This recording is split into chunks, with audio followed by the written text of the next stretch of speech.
can hear the hotline ringing in my dreams, constantly ringing. Ringing so loud I can't hear the voice I'm straining to understand. Why don't I pick up? It's a secure line of communication with the board. They would tell me what I need to know. Do I fear their answers? Would they have warned me of this threat? I didn't see it coming. The traitor in our midst. A conspiracy plotted right behind me. I can't trust anyone. I must assume all my intel has been manipulated. The hotline is the only channel I can trust. Bind it, control it. The rule and the ritual with objects of power. It can't be. I must seek guidance. Soon. I'll rest first. I'm so tired. Always tired now. But I must reach the hotline. I think I'm under attack. An attack of dementia, exhaustion. It's a rain cloud making me forget. The hotline. I must reach the hotline.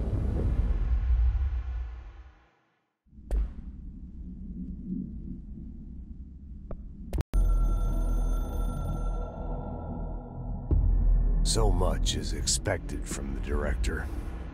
The responsibility, the privilege to steer the Bureau into dangerous waters and safely out again. To inspire and lead its people, to protect them. The board is there to advise you, but they want things in return. You hold all this in your old, trembling hands. I had to lose everything before I could see the Bureau is the director's life. There's no room for anything else. If the forces contained here escaped, we'd be dragged back into an age of superstition, terror, death. Assuming you think we ever really left that behind. Any emergency, any major containment breach, and the lockdown goes into a security measure in my first years as director. I knew we were vulnerable. I'd personally seen the cost of sloppiness. I made sure the internal lockdown could only be lifted by a directorial override, only to be used when the director is confident the sectors are safe to be opened again. This way, the director is the last line of defense. And if I screw up, it's on me, and me alone.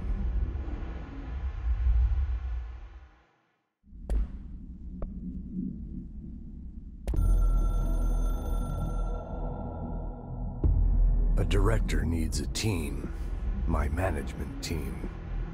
These people know the secrets of the Bureau as well as I do, some even better. They have proven themselves. Darling, Tomasi, Salvador, Marshall.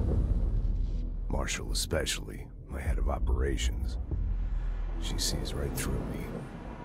She knows I don't like relying on people. The only person you should fail is yourself. So I followed my own orders. Northmore hated my guts for that.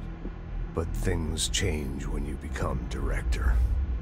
You suddenly see this dark void for the horror show it truly is, filled with screaming fear we pretend to control. Sand leaks through my fingers, all dead.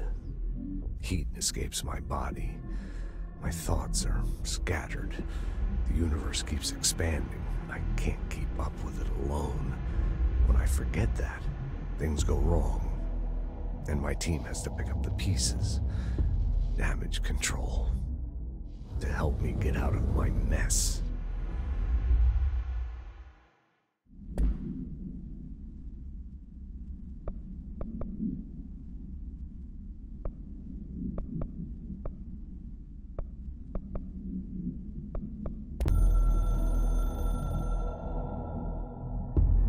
It took us a long time to learn how to stabilize the control points, the ley lines, the meridians of the oldest house. Darling found a way to soothe this beast. We discovered we must cleanse control points of all interference. It's my duty as the director, like Northmore before me. I couldn't manage it in my own house, at my home. I'll damn well do it here.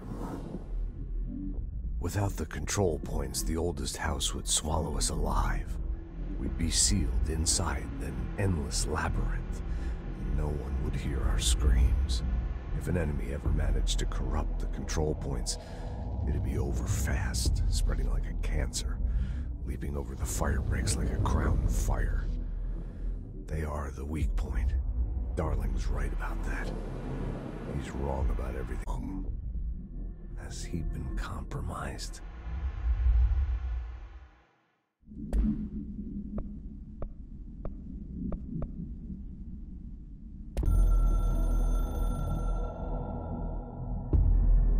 Northmore was director before me. I never wanted his job. I never wanted power. I purposefully avoided it, didn't trust it, didn't want to rely on it. Northmore was all about power. A man like an explosion, hungry for authority, for order, for more, until it was too much. I had to find a solution in the end, contain the situation. Northmore never liked me, but he went along with it, to his credit.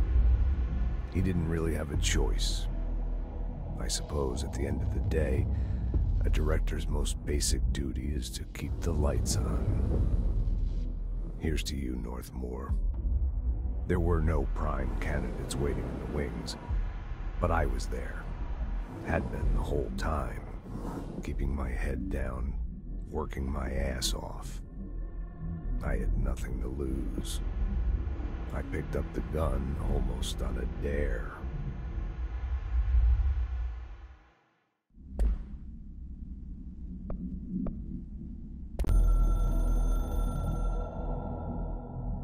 The items we find and contain. It is a maximum security prison. It's a vault for the most valuable treasures on Earth. It's a powder keg big enough to blow this world to dust. A temple, a place of worship filled with idols of angry gods. It's all of these, and none of them. It's something more profound, unbelievable, unknowable. Something worse. Altered items. We've found many. They appear mundane, but nothing could be further from the truth. They are all powerful, dangerous. They press heavy on our minds because that's their nature.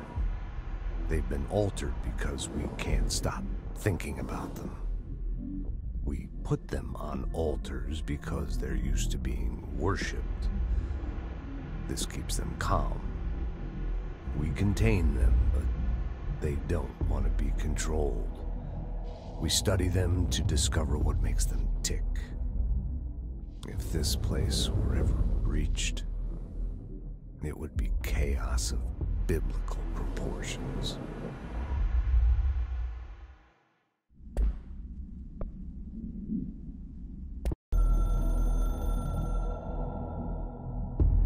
The Ocean View Motel and Casino is a familiar friend to me. I stayed in countless country, back in my field agent days.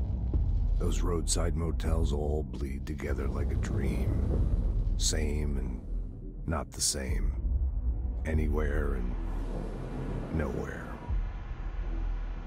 The Ocean View operates on dream logic, and the light switch cord leaks out to be found in the most unexpected places, and sometimes successfully encouraged to appear and act as a convenient lock to keep out those not trained in dreamscape navigation. Even Bureau veterans can only find one key in the motel. The key that opens the door marked with the inverted black pyramid. The rest, the many other doors, are still mysteries to us. We're all merely guests there. Even the board.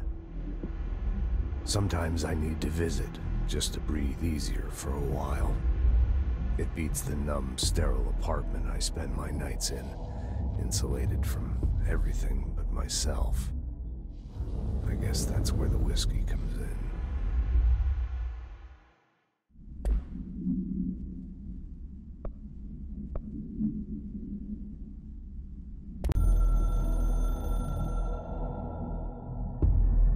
After North Moore stepped down, I doubled every effort to find new prime candidates. There was no one. No one but me. That wasn't good enough. I pushed the again. The Bureau needs a director. Always. When my time reaches an end, I want more options on the table. P1 through P5 were all false leads, dead ends, and disappointments. Then P6, Dylan Faden. He fell into our arms. No parents, they're gone, casualties of an AWE. The boy has exceptional talent. The oldest house will be his home. We'll build him from the ground up. He'll be trained and taken care of. Darling can be in charge of this project. I can't. I'll stay away. I will not fail the boy like I failed my own family, my daughter and my wife. We weren't careful enough back then. Something came home with me. I took work home. My Susanna got sick. When I realized my mistake, I wanted to bring her here for Darling to do what he could. Kate flat out refused. Civilian doctors treated our daughter, but they didn't have a clue. She died. Kate left me. Same old story. That was a long time ago. The Bureau is all I have now. And the prime... There are two. P6 and P7. We're spoiled for choice.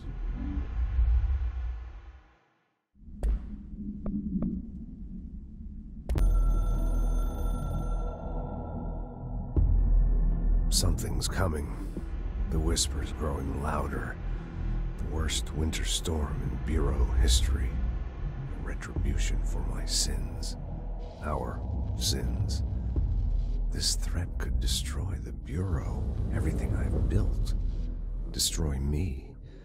A web spun, turning this place against me. I catch glimpses of it in the corner of my eye. It's just out of reach. Elusive. It's clever. A perverse game of hide and seek. Is this part of an attack? Obfuscating the facts. Dimming my eyes. It's hard to tell. I need answers. I haven't heard back from Darling. I fear for my friend, my closest ally. I think we made a terrible mistake all those years ago. That thing he studies is putting us all in danger. It's my duty as director to keep the Bureau safe. It'll be difficult. What's done can't be undone. There's no easy fix. Magical thinking is a requirement for survival. Pain and suffering are meant. I don't know if I have the strength. I'm old and weak. I'm afraid. I can see my hands trembling. I'm losing control.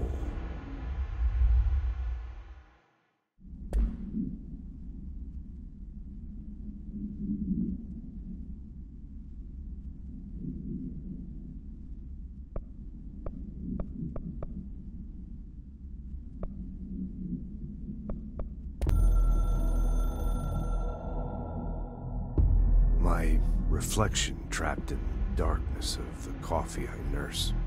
The rain turns the lights of the city into a mosaic on the windows. The day's paper lists all the things wrong in the world. The list grows longer by the day.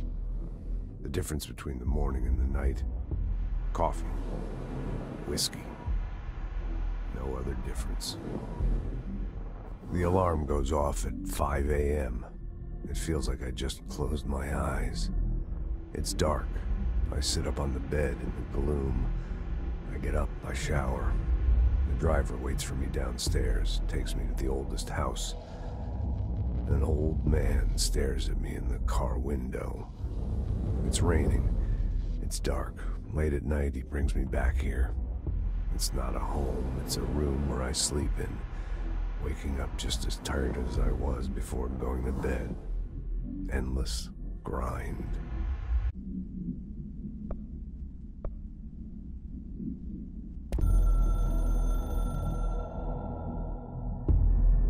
I'm averse to using objects of power. I don't want to lean on things I ultimately can't trust. But the ashtray and the cigarette, smoking there forever, have their uses. The ashtray maze they conjure is an impossibly changing labyrinth that no one but the binder, and those the binder invites, can ever pass through. The things we hid in dimensional research, the things Darling studies, the danger and the risk involved, call for every measure of security and protection I could bring to the table. The maze, hands down, is our strongest lock. I gave Darling and his chosen crew license to pass through the maze. Lately, I've started to think I should revoke that license.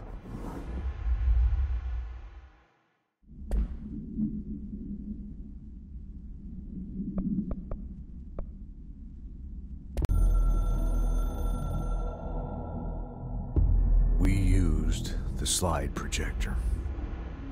I led the expeditions into Slidescape 36. They told me not to go. The director should not put himself in danger. I told them to fuck off. I've seen some meaning in all of this. I couldn't sit on my ass, alone with my thoughts, my memories. Anything but that. Those who survived were deeply affected by what we found there, by what Darling brought back.